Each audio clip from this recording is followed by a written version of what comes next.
ในวานนี่ก็เก็บพี่น้องมื้อนี้ก็เก็บย่ามเช้าย่ามแรงพี่พุ่นมันตัวแล้วเราก็ไปเก็บเอาเขือกินกับป่นนี่ ปักยาว ปาดแนวให้เอาแนวมันไว้ได้ตูนมีแนวมันบ่มีอยู่นั่นดิแนวมันนี่ที่กัน บ่เก็บไปไว้มันกัน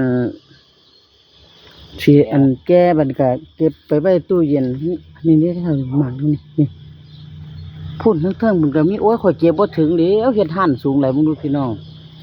เราเฮ็ดห่านสูงสิได้เอาบันไดแล้วมาเก็บคือว่าเก้าอี้ก็ไปสลับ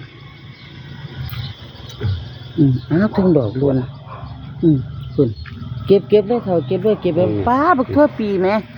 อันเฮาปลูกสวนคือจังบ่ใหญ่ปานนี้ดินใหญ่อยู่ไหนกันที่ป้าดนี่เอาเสาแนวที่พี่น้องนี่บ่เอาอันนี้ก็ว่าจะเอาแนวนี่ซุ่มนี่ก็ได้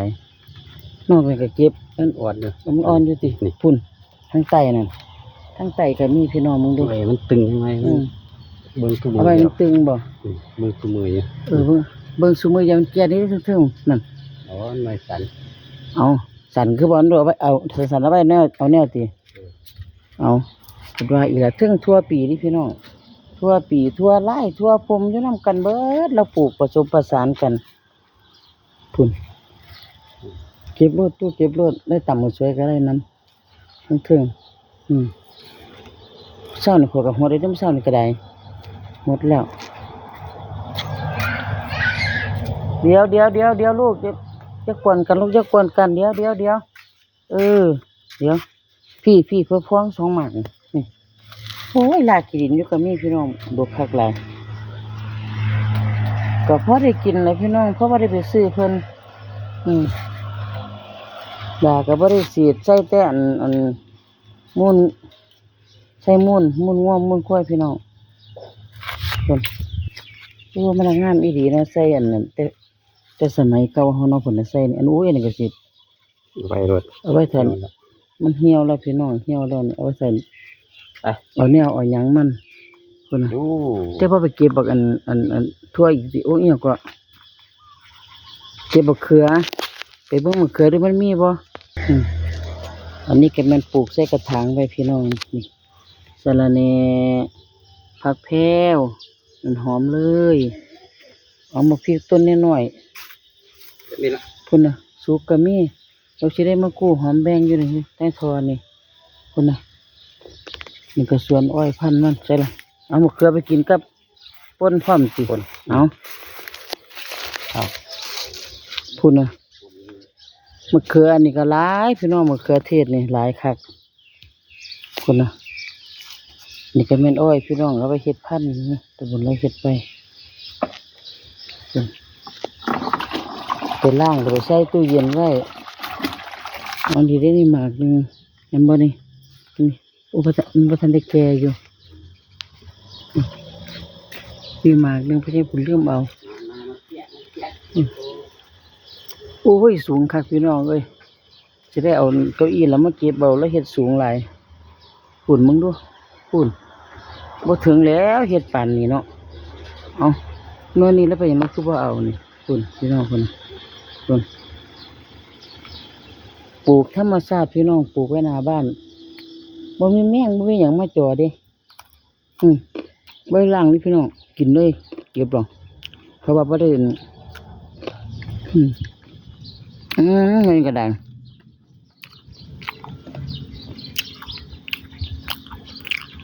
เก็บเลยกินเลยสบายพี่น้องแต่ว่าล้างน้ำก่อนก็ดีขึ้นก่อนนะว่าล้างน้ำเพราะว่าคือกรอบใช่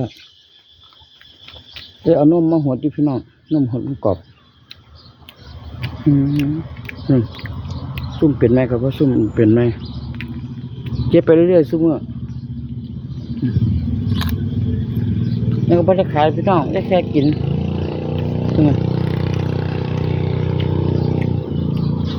เก็บไปกลับมาไงนี่พี่น้องหนูแรกเก็บอีกลูกบางช่วงนางมาก็มาเก็บกิน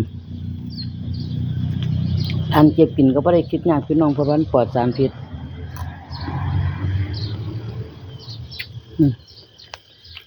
บางครั้งนี่ผมนะบางเกิดมาแรกก็พอเก็บมาแรกมันส่งเก็บใส่ตู้เย็นไว้กินกับปนกับเจ้าตำมันนั่นแหละพี่น้องนะ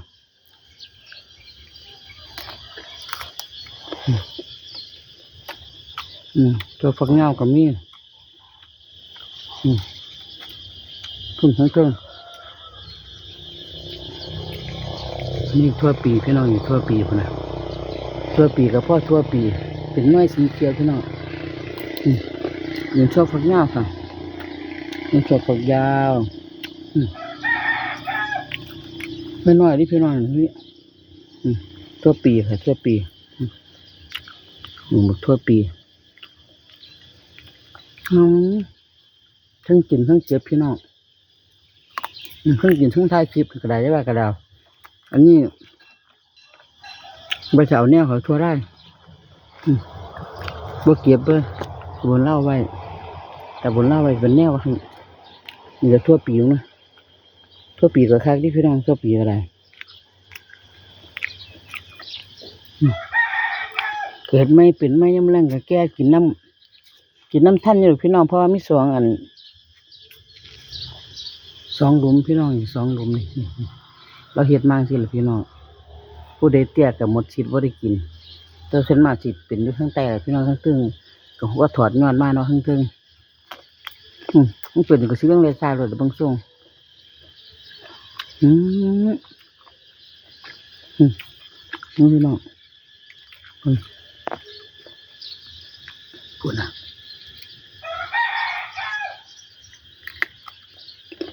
ปลูกเองแซ่บพี่น้องได้กินก็แซ่บ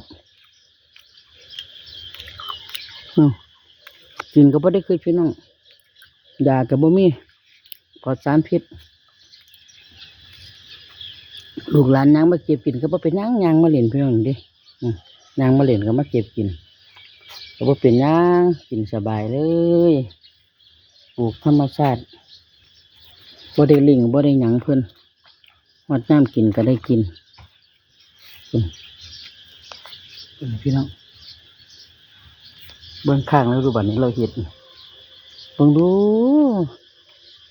ผู้เตี้ยนี่ว่าได้กินพี่น้องเอ้ยโพดโพเห็ดข้างตัวกระไดก็เลยบ่เบิ่งผู้เก็บเนี่ยก็ให้เล่าแล้วมาเก็บแล้วคอยถึงเราเห็ดเองเก็บเองพี่น้องคุณนะท่านในวาดมาเก็บเลยที่ได้เก้าอี้แล้วเบิ่งส่งก็โพดโพซะคุณนะคุณเงาอาดลาดพี่น้องตัวฝักเงาคุณปลอดสารพิษหดแต่น้ำพี่น้องใส่แต่ปุ๋ยมุ่นง่วมุ่นควายใส่ไปบริญาอีหยังพี่น้องเขาเห็ดกินที่น้ำบ้านเนาะเบิดเนี่ยสิปลูกอีกดิพี่น้องสิปลูกอีกด้วยสิปลูกเป็นทอดๆกันไปเขาไม่ได้ซื้อกินเนาะพี่น้องเนาะก็ประหยัดไปในตัวอยู่เลยพี่น้องทั้งประหยัดทั้งปลอดภัยคือว่าอะไรค่ะประหยัดปลอดภัยลูกหลานนางมาเก็บกินก็ไม่ได้คืดย่างพี่น้อง